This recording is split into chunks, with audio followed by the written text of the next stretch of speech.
Good morning, everyone. Thank you for coming out. Thank you. Hopefully everybody's excited for today. I know I am. I always love coming back here to Secure, West Virginia, even when it was somewhere else, downtown or over across the town a little ways. And it's been a fun one coming back out here every year. All right. Today, as I was introduced, my name is Adam Compton. I've been in the industry for 20 plus years. I don't know how many years at this point, how you want to count. There were some internships and co-ops in there that things get a little fuzzy, but over that time I've had a lot of different experiences. I've held a lot of different roles. I've changed careers slightly in there at different times, and I like just sharing some of that information with other people as I go through conferences and what have you. I have other kind of talks, but this one isn't going to necessarily be very technical. There'll be reference to some technical things in there, but in of itself, this talk is not going to be a technical talk. It's more of, hey, this is InfoSec, here's what you can expect, some of just life lessons and things learned over the years by myself. And because it is a Hillbilly Storytime, I will be throwing in a couple of my more interesting stories, ones that have happened to me or those that I claim happened to me that might have happened to coworkers, but it's just not going to be the stories of, hey, this is a great hack, this is how I broke into this place, this is how I locked myself in this closet, it's going to be, this is how I brought down their servers. It's all the mistakes that as a pen tester over the years you will make, and that's going to be part of this talk as well. It's just a general what to expect in InfoSec. Excuse me. So yeah, the title is actually Fails, Fumbles, and Finding My Way in InfoSec, or A Way in InfoSec. As I said, I've had my own path through there. Everybody's path in InfoSec is going to be their own, but this is just some general advice I can try to share out there for everyone, and some of my own mistakes along the way. First of all, what is InfoSec? At its heart, it is information security. What does that mean? It means that you're trying to keep some piece of information, some piece of data safe.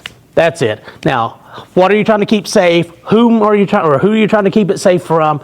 All that changes, but at the general end of the day, it could be your private healthcare information. It could be some private photos you've taken. It could be some private messages you've sent to somebody. It could be corporate records. Whatever it is, you're just trying to keep that out of the hands of those that don't have authority or authorization to have it.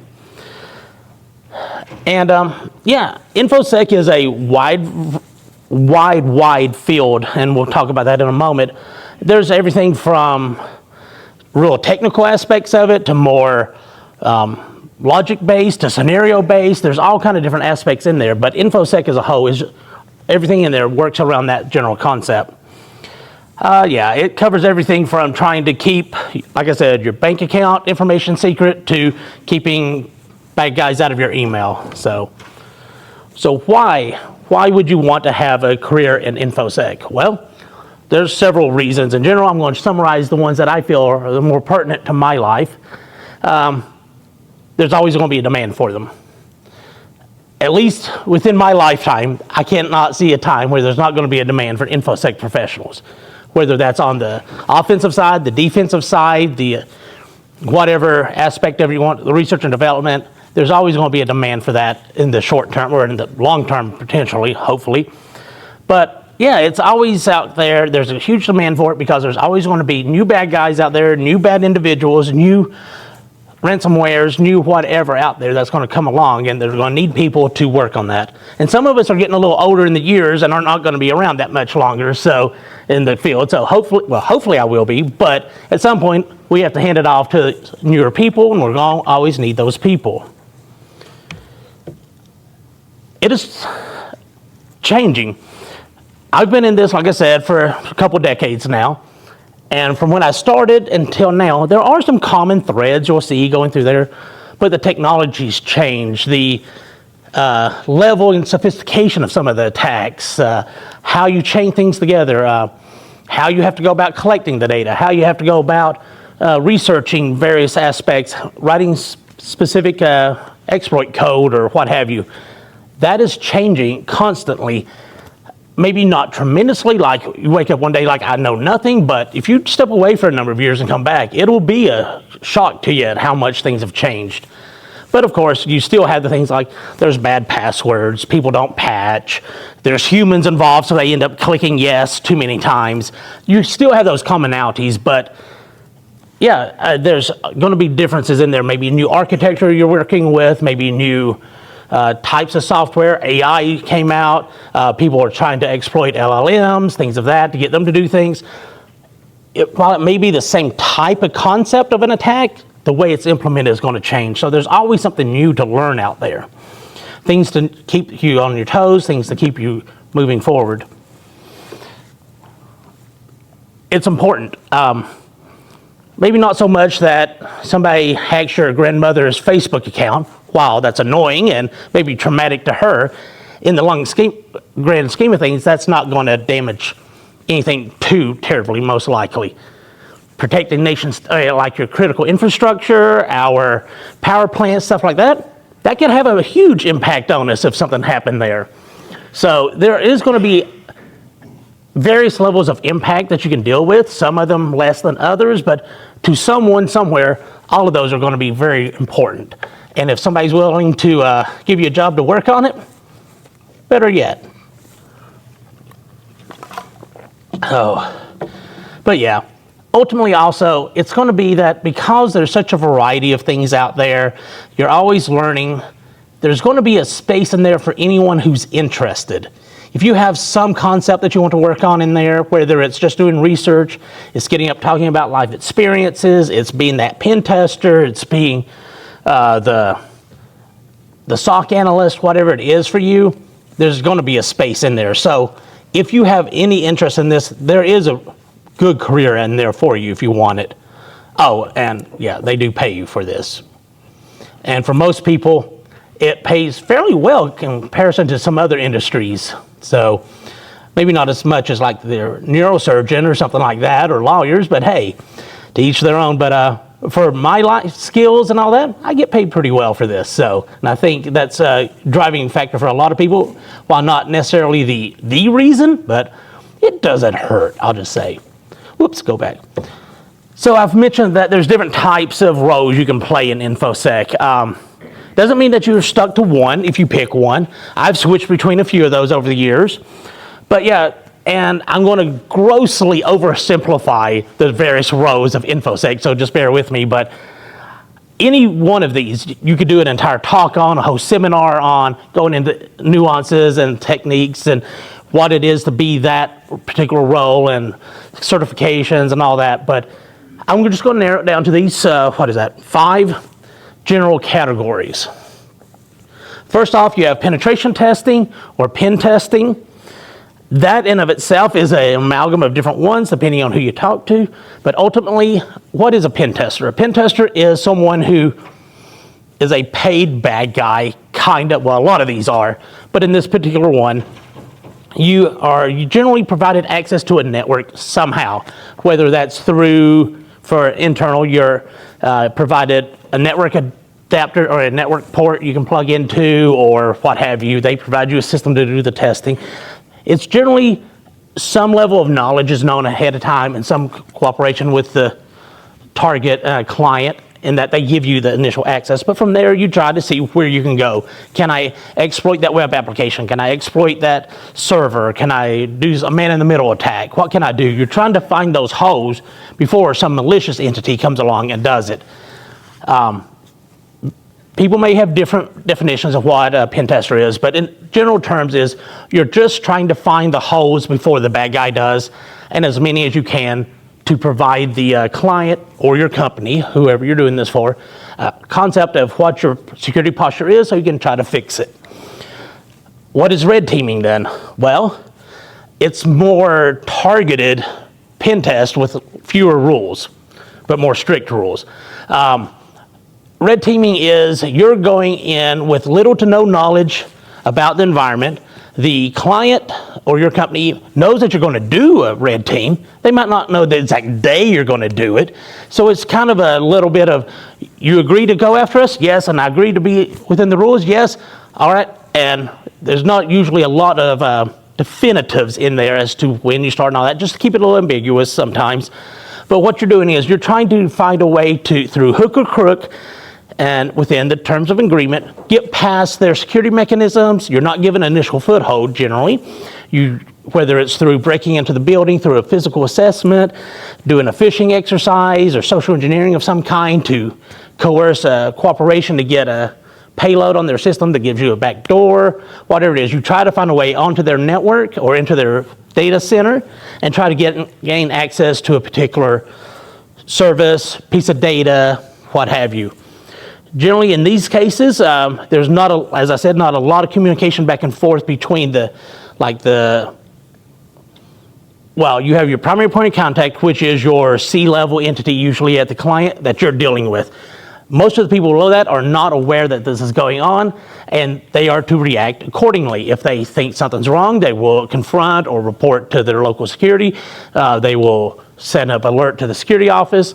And in these cases, we usually carry around if you're doing a physical assessment, that is, and you're internal as part of a pen test or as a red team, carry around a little note that says, Adam Compton is authorized by XYZ company and Trusted Sec to perform, and now everybody's phone numbers and signatures are on there. And like, hey, but the goal is to not get caught, to get your way out and be a true bad guy in those cases. But you're not trying to find all the vulnerabilities. You're trying to find that one successful path that gets you to where you're trying to go. Whereas a pen test is like, I'm just going to try to find as many exploitable things as I can without having that kind of constraint on me. So they're two sides of the same coin sort of thing, but there's a lot of overlap, but not a lot. Incident response. You are the one who has to stay awake at night, wait for that phone call that somebody just broke into our network, somebody stole our data, we've had a compromise, what can we do? We had a laptop left on a taxi. What data was on there? We need to figure that out. We've had... It's mostly that. What's that? It's mostly that. It's I lost my GFA. Yep. I've known a few people who that's happened to. Left it at the airport, left it on the taxi, left it wherever. Well, we have to figure out what data is on there, what clients might be involved in this, what do we need to take care of.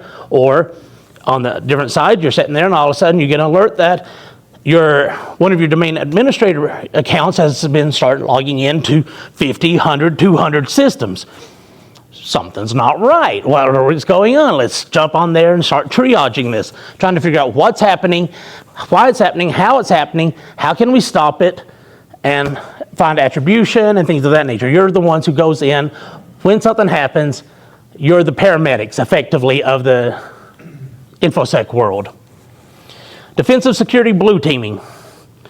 Some people call it blue teaming. Some people call it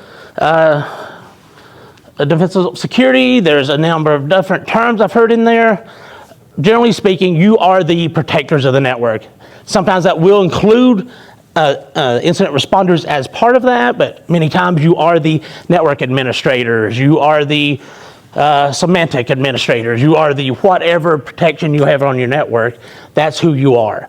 In most organizations, that's just the IT staff. They are all of it, but from breaking it down into rows perspective, blue teamers are the ones that are preventing the red teamers and the pen testers from finding anything. If they do their job well, things are locked down, things are protected, but things change, things are opened up, people demand access to various files or ACLs change, that's how holes get made. But your job is to try to minimize that, try to protect the network the best you can. Finally, research and development. You're the ones finding the new exploits. You're the ones finding the new ways to prevent exploits. You're the ones writing the new tools that other people are using, things of that nature. Research and development is fun if you if you enjoy coding, if you enjoy scripting, whatever the case is. It's a very enjoyable career. I've done it for a short amount of my career. It was great, but it's one of those things that if you're not a coder, if you're not a programmer, you don't like that kind of pressure, that kind of turnaround demand. People always saying, hey, when I type this weird special character, it breaks. Well, don't type that weird special character. If you don't like people coming to you with complaints like that all the time, keep that in mind. But it is a very rewarding career to in research and development, if you can come up with a new attack, if you come up with a new tool that hundreds, if not thousands of people start using, that's awesome. Unless it's the wrong people using it, then that's a different issue. But moving on. So that was a little bit of why to get into InfoSec and the different kind of roles you might have in InfoSec. Well, it's time for me to share another story, or share a story for the first time in this one. And we're going to start with one of the engagements I was doing years ago. It was an external pen test. It's one where we're scanning from our servers across the internet to their servers, trying to see if we can find a misconfiguration, security flaw, something that allows us into their network. One of the kind of findings that we typically find is user enumeration. You find a login page, you type in a bogus username and password, hit enter, it comes back and say, we can't find that username. Well, if it just says that those credentials don't match, that's fine, but many times it'll come back and say, this username does not exist. You provided a real one, and it says the password doesn't match. So you have a distinguisher there to know that, hey, this one is a valid username, this one is not. And you can use that to enumerate usernames across a login portal. Well, in this scenario, came across one, found where if I typed in garbage, it would say that, hey, this username isn't found. I'm like, great. I had a large list of potential usernames or email addresses that I had. I'm like, I'm going to see if I can better validate which ones of those are real logins to this. Sprayed them all in against it. Well, there's a little aspect of that authentication process, verification process I wasn't aware of. This was a forgotten password field, technically. And for any ones that didn't exist, they would just come back and say, this username does not exist. For the ones that it did, it automatically locked that account and sent a email update, or it was a push notification or something like that, saying that here, click here to change your password or something like that. I'm like, I didn't know that. I didn't have a valid login there. I didn't know this. This was a bank. We got a call from the primary point of contact there saying, we're getting reports that 40-50% of our employees can't log in right now. I'm like, what do you mean? So we start talking about it. I'm like, sorry. Yeah, it's one of those. In that case, I probably couldn't have known about that beforehand unless I really talked to the customer about it. If I went in to look at the source code or something like that, if I had it. But it's these kind of things that you're going to be hit with unknowns during engagement. How you handle it is up to you and experience, professionalism. But yeah, you're going to have those situations that you do that are fully your fault and you should have known better. Then you have the other ones that are like, I could have done more to verify and understand it before I tried it. And then the other ones that, hey, I've done this 1,000 times in the past, never had an issue, and all of a sudden something broke. Yes? Did you turn it around to make it a finding that you could DDoS there? Oh yeah, wow. I made it a finding that you could still do a user enumeration technically with it. And secondly, yeah, it is that wasn't necessarily a finding, but it was more of a recommendation that we put in there. We had like findings that these are issues and recommendations that, hey, well, while this isn't a security flaw, it is a detriment to your production. You might want to change this so that it doesn't necessarily lock it. It just says, hey, there's been a password change request, something like that, like how a lot of sites do now. But that was years ago, but yes. There was a different time also, earlier on, another example of times that we possibly could have done a little more to do some verification in there. This was, I was doing an external pen test again. Customer gave me the scope. I scanned the scope. Didn't find much, but I found several web apps. I'm like, interesting. I log into the web app or go to the web app, and it's a camera. All right. So we start doing some brute forcing, some password guessing against the cameras, find a password that works. Log on there, start scanning through, panning them around, because pan and tilt and all that, very nice cameras. I was looking at a cafeteria with a bunch of little munchkins in them, little kids in there. I was supposed to be targeting a law office. So we went around to all the other ones, and all the cameras were associated with the school. Later to find out. Well, what had happened is this law office at one point in time had multiple subnet ranges that they had been leasing. Somewhere along the line, their admin had let one go because it wasn't necessary anymore, but they hadn't updated the document. When that was let go, the local school district or some local school district picked it up. So that's a case where they thought it was valid. I thought it was valid because they told me it was valid, but when I started scanning, it was the invalid target. So you have multiple things you can do in scenarios like this, and one is back away quietly and disappear in the shadows and hope no one says anything, which is probably not the most professional way to do it. You reach off to your legal team, your operations team, and say, hey, this is what's happened.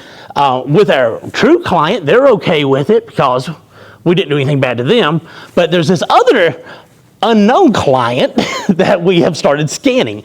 Maybe we should reach out to them, maybe we should do something like that, and you let the people who have the authority, the more training and knowledge in that area deal with that, but you make someone aware that this has happened, really, is the more proper way that you would want to handle that. But in this case, we did that, and there's a number of other cases over the years where something similar has happened, like breaking into the wrong building, breaking in to the wrong offices, going down the wrong hallway, scanning the wrong subnets.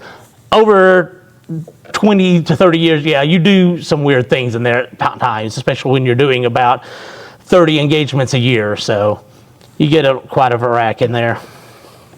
So what are some of the challenges you may encounter along the way as you're going down your path in InfoSec? You've chosen to go into InfoSec. What do you want to? What are some of the things you can be looking for down the road? As I said before, things change. It changes fast.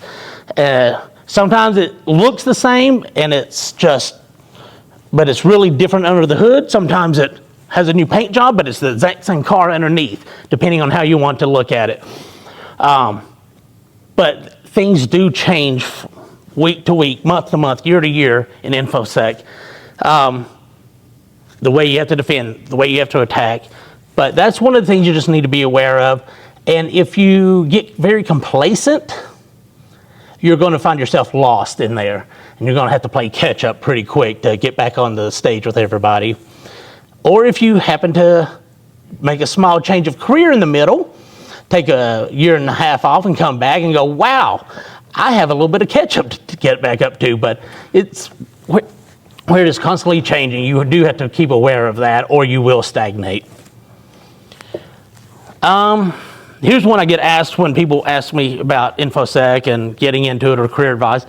Do I diversify? Like, do I become a jack of all? Or do I say, you know what, I really like web applications. I'm going to go heavy into web applications. Or I like exploiting phones, and that's what I'm going to focus on. Or what, is there a medium in there? Should I do both? Should I focus on one? And my recommendation to you is, honestly, whatever you're comfortable with, whatever makes you happy, whatever really fits your personality and your skill set. If you're the type of person who can hyper-focus, get really in the depths with something, drive it to ground, keep going with it, then maybe specializing in a couple of niche areas would be great for you. You could become a subject matter expert. You would be the people up there writing the talks, doing the presentations, writing the tools that everybody else is using. Great. If that works for you, do that. If you're more of a person who wants to know a little bit of everything to fill in the gaps where necessary, be that utility player, be that person that they can throw in any engagement, maybe just be a more generalist. You understand how to do a pen test, you understand the concepts of incident response maybe. You know some of it, you can assist on it. Maybe not run one, but you can assist on one. You can do some coding, whatever it is. Maybe you want to diversify and do that, but that doesn't mean that you can't be kind of focused in one area. Personally, I can do coding, I can do a lot of this, but I focus primarily on just the pen testing. There's the biggest demand for that generally, and it's something I'm comfortable doing, but I do have a skill set in many of the other areas. So, but I do know people who are, all right, Windows exploitation. That's my goal. I'm going to learn every single way about that. I know people who do that as well. So there's a wide gambit in there, and ultimately it comes down to finding which path works best for you in that scenario. This is one that a lot of people leave out a lot. Balance. Whether it's a balance in how much you're wanting to train versus how much you want to put it into practice. That's one. How much time do you want to spend at work versus how much time you want to spend with your family. That's another one. Any kind of balance associated around this.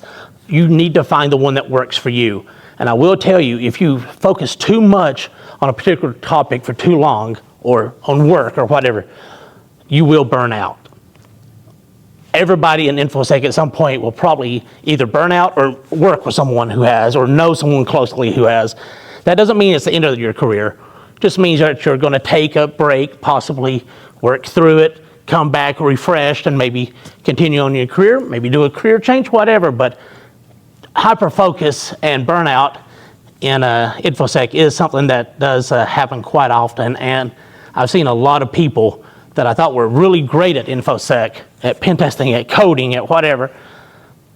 10 years in, they change and then now they're like ranchers or something. I don't know. They went a path I would have never guessed, or some people just go into like system administration or something like that. They take a step back, whatever works, but that's something you've got to watch out, is try to find that balance. I was lucky. It got forced on me, a balance. Early on in my career, I worked for the federal government. At work was work. At home, I couldn't do work. There was a legal separation. So, and they wouldn't let you work more than that 8 hours because they don't want to pay you that mandatory overtime. So it's like 8 hours. I don't care if you're in the middle of writing that email. You're going home. So I had separation forced on me for 10 years there. So after that, it kind of got ingrained in me, and I just continued that. Whereas I see some of my coworkers coming in, I worked 80 hours this week. I'm like, why? Don't do that. I work 40 hours at work, then I do 40 hours at home. Yard work, whatever, but you got to find whatever balance works for you, man. If you are that kind of person who can put in that constant 80 hours, great. That's not me. Maybe that's you, and you can do it, but you got to find what works for you. And if you don't, you will see repercussions of it down the road at some point.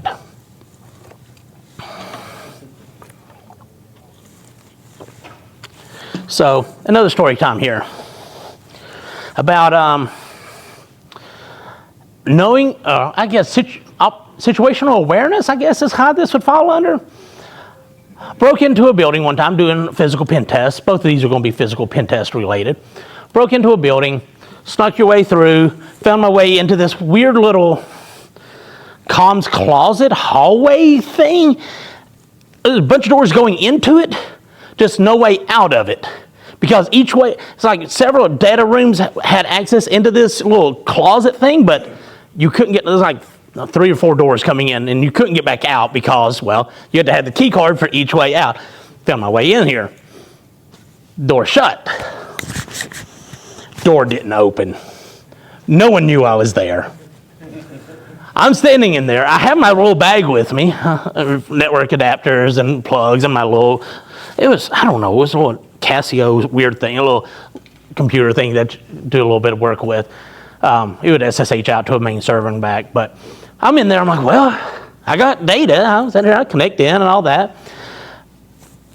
No one knew I was there. Never heard anybody try to get into the room. I heard people in those rooms, but I didn't want to knock on and say, hey, I'm the idiot who just broke in here and can't get out of your room. You got a man trap here.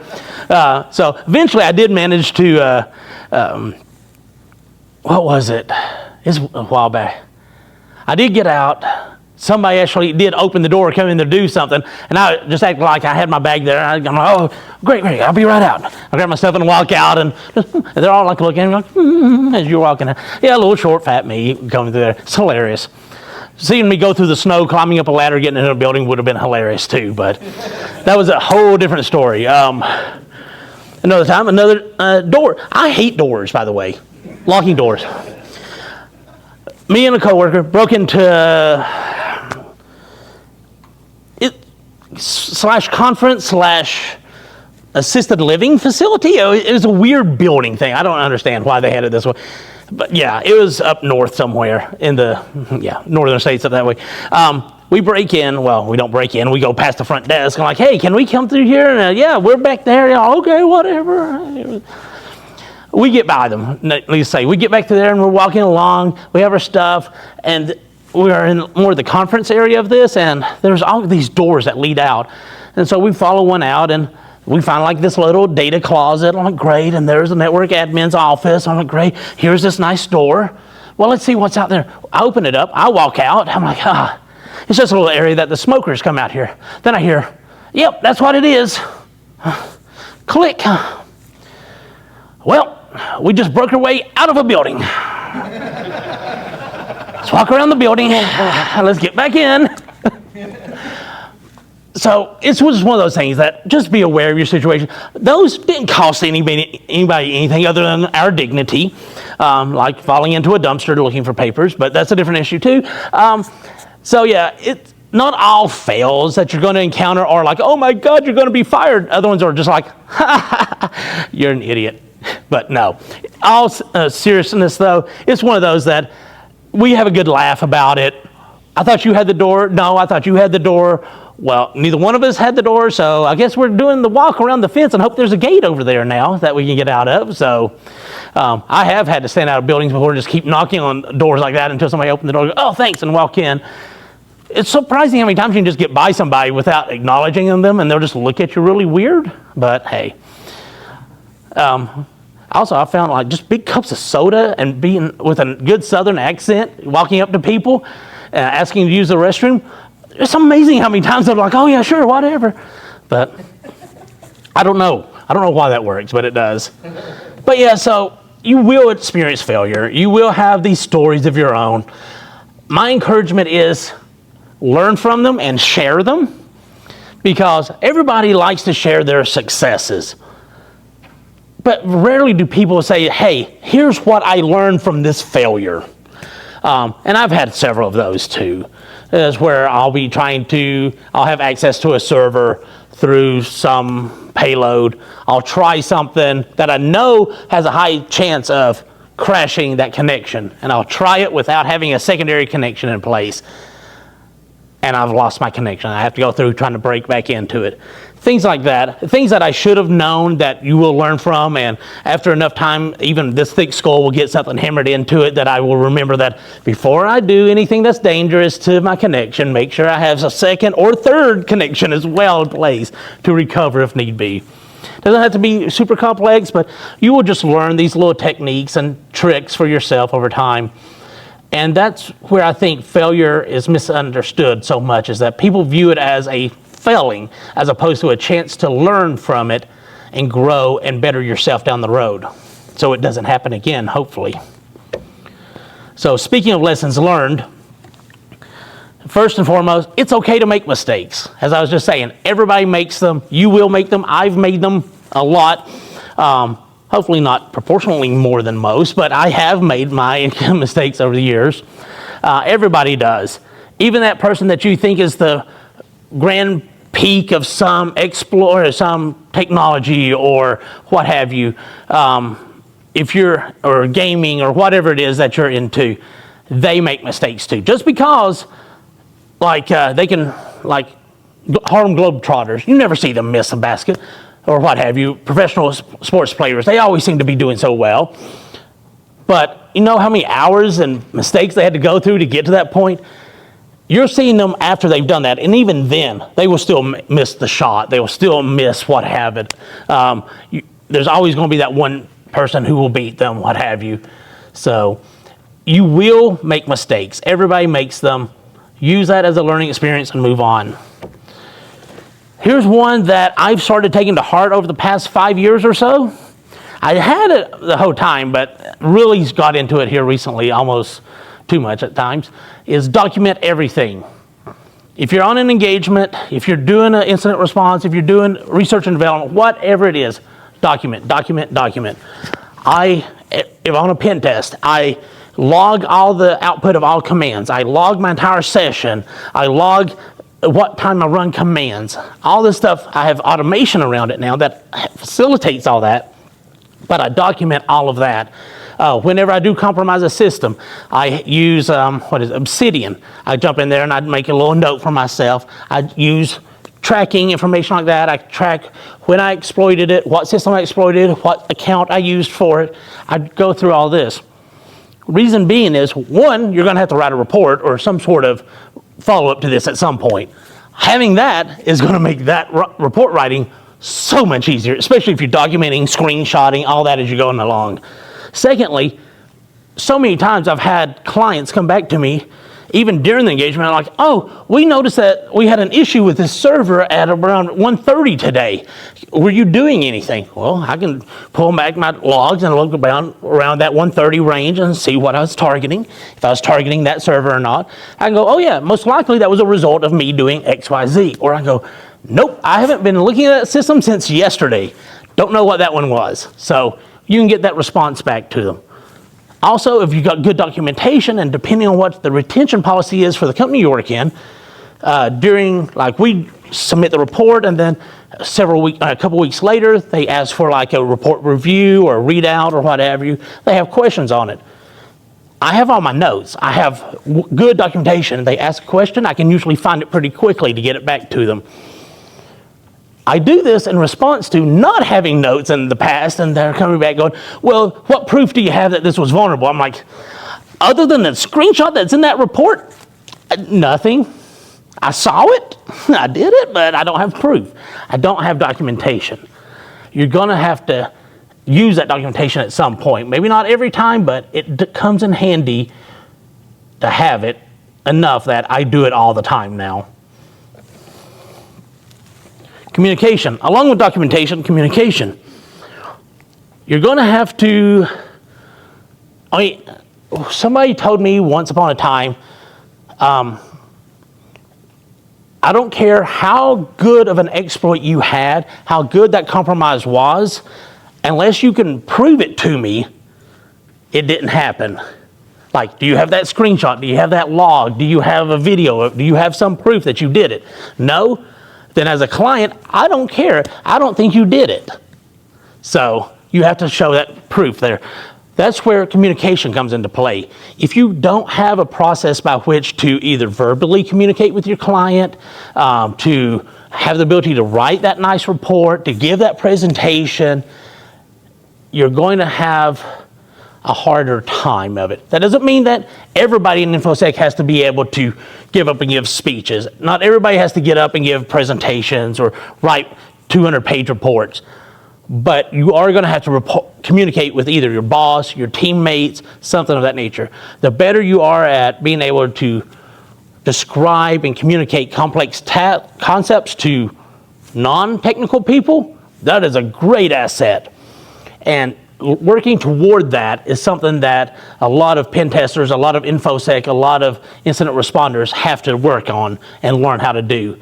Is you're used to working with your own colleagues all the time. You all know the topic already. Then you go to some C-level and they're like, what? Well, how to describe what a buffer overflow is? You throw data in it too much. But yeah, you have to find a way to know how to better describe complex tasks, complex issues to people who aren't that technical. That's just one aspect of it, but it helps illustrate that concept that communication is great. Communication is also great with being able to talk to a client to make sure that you get the right information from them and you're not targeting the wrong systems or the wrong location and things of that nature too. And also, yeah. And we'll cover more of that in a minute, but what was that one? Never stop learning. As I said before, it changes quickly. Find something, learn it, keep learning it. It's not like mathematics necessarily, where more or less the same math has been there for most people. The same math has been there for 100 years or more and hasn't really changed. Yes, it does. It changes slightly, but it's more dynamic than that. InfoSec changes. New operating systems come out, new programming languages come out, new attacks come out. Be aware of that. So at this point, if you're still interested in InfoSec after me telling you some of the things that could be wrong, things you might need to learn, things you might need to watch out for, what are my top recommendations to anyone wanting to get into it? What should you do? At its basis here, I would say One, you need to have the skills, so you need to start practicing those. Whether you're in an internship or something, great, you can work there, work with the sysadmin, work with whomever on that. If you don't have that capability or that privilege, check out some of the CTFs, like at conference here. There's a CTF down at the end of the hall there. You have like Pico CTF. You have things like that that are being either ad hoc or there's scheduled ones, and a lot of different conferences have CTFs. Go and try those out. Doesn't mean that you have to be good at it, but you're getting the experience of doing it. You're learning from it. You're seeing the different types of things. Things like Hack the Box, all these online resources like that. Try Hack Me, things like that. These are all hosted up there. There's various other ones that you could download and as well over the years. There's, Metasploitable, things like that, where you can go you can go and log into these, try to attack these. They're very targeted types of systems, hone particular types of skills you're looking for. Just build up your skill set. Next, good thing I would recommend to everybody is go to conferences. You don't have to go to Black Hat. You don't have to go to RSA. You don't have to go to DEF CON if you can't afford it. Local conferences are great. For one, it's your local businesses are there. It's the local people you might find in a meetup nearby if you all have like a DEF CON or OWASP or whatever, ISA or meetup area. You might see those again there. Might be people at your university, things like that. Local ones are great. One, because it's the people who have similar experiences to you. Two, they're generally cheaper if you want to get into them. You're not paying that $1,000 a head to RSA or whoever. And they're sometimes not as over glorified as some of the larger ones. It's more about the scene at some of the other ones than the talks. Here you're going to find the little talks that you like and things of that nature. That's not to say you get the chance to go to DEF CON and all those, go to them. But you don't have to. I'm saying those smaller ones are perfectly fine. I love all the B-sides conferences. I love all the little local ones like this. Yeah, these are great conferences. And if you're so inclined, go and present at one. You get up there, you'll be surprised at how many people start recognizing you after that. You might be really good in your field, just no one knows it. But as soon as you get up there and start giving talks, people are going to start recognizing you.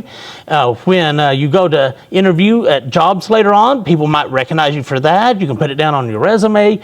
This is the kind of thing that builds that atmosphere around you. You're building your product. You're building you. How do you present yourself? If you're at conferences and meet people, great. If you're at conferences and you present, even better. If you go to conferences and you can meet potential mentors at some point, you find somebody who's really good in the field you want to go into, go up to them and say, hey, I'm really interested in getting into this field. Do you mind if I pick your brain at some point? Or could you help me on some little task at some later point? Something like that. Help point me in a direction. Maybe not everybody would do it, but there will be those out there definitely who are definitely open to saying, absolutely, you have my contact information, reach out to me and I'll help out any way I can. I'm not going to get you a job for you, but I will point you in the right direction. I will give you advice, things of that nature, point you into classes and training that might be needed. Mentors can come in handy too, and a good place to meet those are local meetups or at conferences, things of that nature. If you're a developer, go out to GitHub, go out to GitLab, find an open source project that you find useful, that you think has a little gap in it, something that you might could tweak or update, submit a pull request to it. Get your name out there that way as a contributor. If you see a gap in the industry as something that you don't find out there or something that you think you could do better than somebody else, write your own little tool, submit it out there. These are the kind of things that a lot of companies, even if you're not going in for a research and development role, they'll like that. They'll like that you're open to do development. You can do some coding, you can do some scripting. You can present yourself at conferences and give a presentation. You write blogs. If you can write a blog and make it coherent, you can write a report in many ways. These are the kind of skills that companies like to see. And it's not only that, it's showing that you have the knowledge in those areas as well. As much as getting a job in InfoSec is talking to that interviewer and getting through that, so much more happens behind the scenes that you don't see. And that's going to be, they're going to before they talk to you, they're going to look you up on GitHub. They're going to look you up on Google or Bing or wherever and see, are there any conferences you've been at? Are you in the news at all? Have you been associated with anything? Is there any information out there that people can pull up on you? And if they start pulling up that you were talking and you gave a presentation and you did this coding and all this, that's going to automatically set the person who's giving the interview in a better mode, a better mood when they're talking to you and giving you a better leg up on that. I'm not saying that this has to happen, but it isn't going to hurt you. So, finally, apply to the jobs. Don't wait just for that one perfect job to come along someday. Find something that's good, especially if you're just starting out in the field. Find one that looks good, that you're willing to give it a shot, and go there. Worst case, after a year, nope, I decided this isn't the company or the job I want, I can move on. I would recommend you try to give it a year. That it takes a while for people to really get into the reprogramming of getting your mindset on a particular job. But if after a year you're not feeling it, it was a good learning experience. You now have some experience in that field as well. Gives you a leg up when you go to apply to a new job and move on. Going back to the whole burnout, life balance thing, don't stay at a job that you hate. That'll burn you out so fast. If you find that you're not enjoying your job, you're just doing it just to move and to get the money, I'd say, hey, see if there's another job out there that you would enjoy better. Maybe doing the same job somewhere else, a different atmosphere, what have you. Maybe you want to move to Colorado and do that job. I don't know. Whatever it is, just keep yourself from burning out. It'll extend your life and make your life a lot more enjoyable. But yes. So, did I click on that again? I did. One last one here. A couple more stories. Talking about that communication, note-taking, document everything, doing an internal. This has actually happened a few times over my life. Write a report, send it off to the customer. In there, you have 17 findings, let's say, various severity levels. And there's this one host that's popping up on every one of them. Like, oh my goodness, this one host is horrible on your network. You need to address this host. Customer goes, oh my God, that's horrible. Why do we have a system on here that's exploitable by everything? And then you realize that was you. That was your system that you connected to their network and you just happened to include yourself in their scan. Yeah. Your system shouldn't be the most vulnerable thing on their network, but regardless, make sure you exclude your own IP from the report. That has happened, and I've seen that happen on reports more times than I can think of off the top of my head, because you just think like, oh yeah, I'm just going to scan this class C. Well, you happen to be in that class C, so you're going to get flagged as well. So yeah, don't report on yourself. Along with that, there was one other one that talking about knowing what is yours or not, doing an internal assessment, doing a man-in-the-middle attack, using something like Responder, sitting there trying to elicit authentication requests. We get a hash, we crack the hash, we then start to realize we crack it, we see that it has like access to lots of systems. We're like, yes, we've almost ready to compromise this entire domain. And then you realize who the user was. It's bad enough when the user is like the CEO or if it's your point of contact. No, this was a SOC analyst for the company I worked for at the time. We did both pen testing and we did remote SOC. And our guy was the one that we captured the hash for. Yeah. And we were able to crack it. So, well, yes, it proved that we could technically crack hashes and do all that on their environment, capture hashes. So that's bad. The fact that it was our account, this is, again, previous company and all that. Yeah, that didn't look good on us. So it's just mud on your face, things of that nature. Like, well, at which point I would have still reported that. You could do man in the middle, you could do all that. Might would have tried to find another account maybe to do that on and what have you later on. But yeah, it's just little things like that. Just know what's going in the report. Know what you're reporting on, all that. And again, that wasn't necessarily a bad thing. It was just a little bit of a mud on our own face on that. But yeah. Also, whenever you report something, and it's going to be a finding in the report, and you're pretty confident that this customer is going to come back to you and ask you about some of these findings, understand everything that goes into that finding as well, because many times there'll be findings in there that you'll come across for the very first time, or you just have a cursory understanding of, but you're like, yep, this tool says that finding is there, so I'm going to report on it. Customer goes, well, can you explain that to me? Well, let me pull it up real quick. No. Try to understand the things that you're going to put into reports. If you're going to report on it and it's something that you don't understand, definitely still put it in the report because it's a finding, but read up on it. Use that as a learning experience. Learn about it. Be able to at least carry on a coherent conversation for a little bit. You don't have to be subject matter expert on it, but still use that as a learning exercise to move on. Final thoughts here. Keep learning, keep failing, keep learning from your mistakes. Rinse and repeat. That'll make your career nice and happy, give you some good things to laugh about. Might give you a couple career-stopping heart attacks to think about, like, oh, crap, I think I'm going to get fired. And the boss is like, nope, you're good, we're good, that's all covered. There are going to be those scenarios where you do something so bad that you're like, yep, I'm pretty sure I got fired over that one. And maybe you do, maybe you don't, but use it as a learning experience and move on. You know definitely not to do that again at that point. Like breaking into the CEO's office and taking his password off of his desk that has all their NASDAQ authentication to it. Yeah. That one shouldn't have showed up in the report. That one. Well, it was a finding, but we had plenty of other ones in there. I didn't need to necessarily call him out by name on that one. That was probably not a good choice there. Not that it was a bad finding. I had other findings I could put in there. It's just maybe choose your targets. Still report on the finding, but yes. Be kind to yourself.